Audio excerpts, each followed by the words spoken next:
আহলে সুন্নাত ওয়াল জামাত ঐক্য, শৃঙ্খলা, সুশিক্ষা, ত্যাগ, সেবা, এদের অন্তরে ওলি আল্লাহদের প্রেম ভালোবাসা রয়েছে, এদের অন্তরে নবীর মহাব্বত রয়েছে।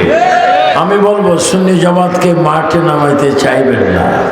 যদি সুন্নি জামাত মাঠে নামে আর ঘরে যাবে না। বলেন মাজারগুলি থাকবে কি থাকবে না? হাত তোলে থাকবে কি থাকবে না? মাজার হেফাজতের মালিককে।